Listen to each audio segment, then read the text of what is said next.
Jurassic World Dominion is the third film in the Jurassic World trilogy, and it's the sixth film out of all of the Jurassic films. They all started back in 1993 with this massive blockbuster. It was called, if memory serves, Dinosaur Park. We started off my screening of Jurassic World Dominion with this BBFC certificate screen. Wow, look at that! Also, rude gestures. I did get quite excited about the prospect of seeing a T-Rex flipping somebody off. The last film, Jurassic World Fallen Kingdom, had this plot involving some campy Bond villain, and there was this girl that turned out to be a clone, or something like that. This new film began with a recap to remind you how stupid the last film was, and then it reminds you that Chris Pratt is this hunky cowboy sort, only he wrangles dinosaurs instead of cattle. It reveals that Chris Pratt is living with Bryce Dallas Howard and the clone girl from the previous film. Now, the plot of this film revolves around Clone Girl getting kidnapped, and you know they're bad guys when they show up because they're in this pickup truck and it needs a wash. Meanwhile, these kids on a farm get chased by some massive locusts. So Laura Dern from the first film gets on the case because it's a bit weird that a dinosaur film would have a plot involving locusts. Sorry, that's wrong, because it's a bit weird that the locusts are so big. I just thought at first that that's what locusts look like in America because everything's bigger over there. So Laura Dern goes to Sam Neill for help. He was in Jurassic Park 3. Alan. Now, she's speculating that these locusts were engineered by this big evil company, and they've been engineered to eat all of the crops that aren't theirs, so the big evil company can be in charge of the food supply. You know, big greedy tech types profiting off of a global epidemic. Do you get it? By this point, we're wondering if there are going to be any dinosaurs in the film. Well, Sam Neill and Laura Dern go to the island where this big evil corporation is located, and they've got this tall, strange, lizardy dinosaur there, played by Jeff Goldblum. He's reprising his role as Ian Malcolm from the first film, so it's the old gang back together. So what are Chris Pratt and Bryce Dallas Howard up to at the moment? They're off on some adventure looking for Clone Girl. They meet this pilot woman, but before they go they get confronted by some evil Bond-style henchman, and she's got that big scary weapon off of the previous film. You know, the one they tried to auction off at the end. Arms dealers were trying to pay millions for it. So this weapon, it's this thing, and you point it at someone and press a button, and then what happens is this dinosaur chases them until it gets lost or falls in the sea. And she has the upper hand over the good guys because they're very primitive and the only tech they have are guns. Now, what guns are? They're these objects, and you point it at someone and press a button, and then it makes this tiny metal thing called a bullet chase after that person.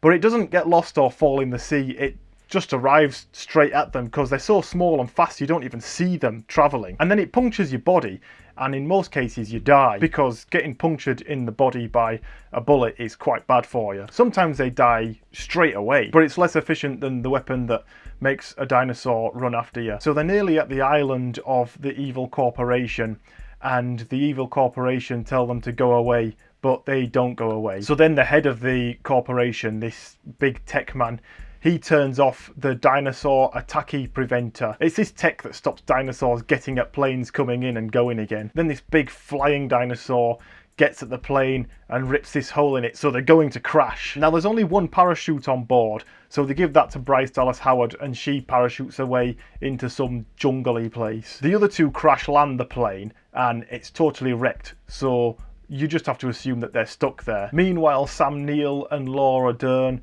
go snooping around in the labs to look at these big locusts, but then they run into Clone Girl, who's run off. They try and leave in this underground pod thing, but when the greedy tech man finds out what they've been up to and that they're trying to escape, he just turns the power off and makes it stop. After the pod powers down, they get out and have a look around, which is a stupid idea because there's dinosaurs about. Maybe it's not been that dinosaur-y so far. So then we see what Chris Pratt and the pilot lady are up to. They're reunited with Bryce Dallas Howard after one of those things with the flappy bits and the green spit stuff tries to get her. But the other two arrive just in the nick of time before tiptoeing up slowly and carefully and quietly to surprise the audience with their Deus Ex Machina rescue. So then Jeff Goldblum arrives to help out Laura Dern and Sam Neill, but then they get into this big car crash. Just after that though, the other three show up, and we know it's them because who else is it going to be?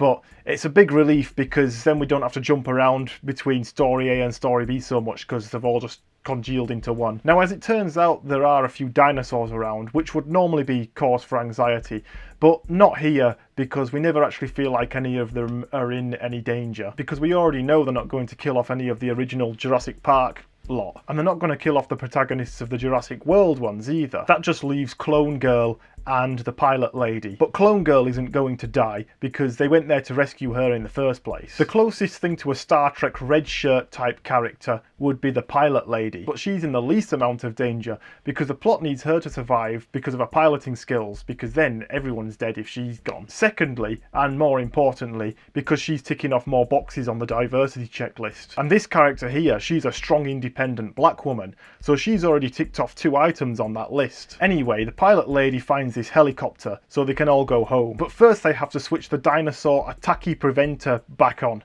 so they can leave. But before they fly away, BD Wong shows up and he wants to come too. The original cast members see him and they all say, "Oh, I remember you were in the first film." Not even the audience remembered BD Wong from the first films, not even after multiple viewings, until later on, a few years after, when he became a more famous actor from other stuff. So what's problematic about this film is that this came out really soon after Top Gun Maverick. I mean, I don't even really like the first Top Gun film, but Top Gun Maverick I thought was an excellent film. But the only good Jurassic Park film that's come out so far is the first film, and all of the sequels haven't been very good. Hang on a minute, where were my rude dinosaur gestures? You promised rude gestures and I didn't get to see one dinosaur making obscenities. Didn't even see that many dinosaurs anywhere in this film, to be fair.